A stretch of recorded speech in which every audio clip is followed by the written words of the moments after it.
हवा में बात मत करो, मंत्रिमंडल विस्तार पर आपस में क्यों भिड़े एकनाथ शिंदे और बीजेपी के विधायक, जानिए पूरा मामला।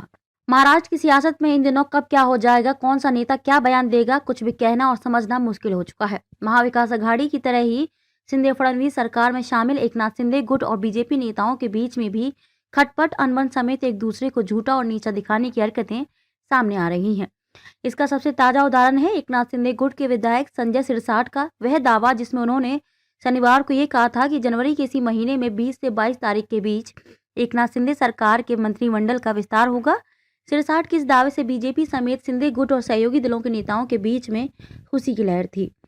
हालांकि अब इस पर ग्रहण लगता हुआ नजर आ रहा है। बीजेपी के नेता प्रवीण दरेकर ने संजय सिरसाट को सुनाते हुए कहा कि हवा में मंत्रिमंडल के विस्तार की तारीखों को जाहिर न किया जाए। दरेकर ने कहा कि मंत्रिमंडल विस्तार के संबंध में मुख्यमंत्री और उप मुख्यमंत्री दोनों मिलकर घोषणा करेंगे। विधायकों के स्तर पर इतने बड़े फैसले नहीं होते हैं, इसलिए कोई भी हवा में तारीखों का ऐलान ना करें। एकनाथ शिंदे गुट के विधायक संजय सिरसाट के मुताबिक मंत्रिमंडल विस्तार की तारीख तय हो गई है। उन्होंने कहा कि इसी जनवरी महीने में शिंदे सरकार का कैबिनेट एक्सपेंशन किया जाएगा। शनिवार को संजय सिरसाट ने पत्रकारों से बातचीत के दौरान संजय सिरसाट ने कहा कि राज्य में अब मंत्रिमंडल विस्तार करना ही पड़ेगा। इस बाबत उन्होंने तारीख का भी जिक्र किया। सिरसाट ने कहा कि आगामी 20 से 22 जनवरी के दरमियान मंत्रिमंडल विस्तार किया जाएगा, जबकि 15 जनवरी इस संबंध में सभी अड़चनों को दूर किया जाएगा।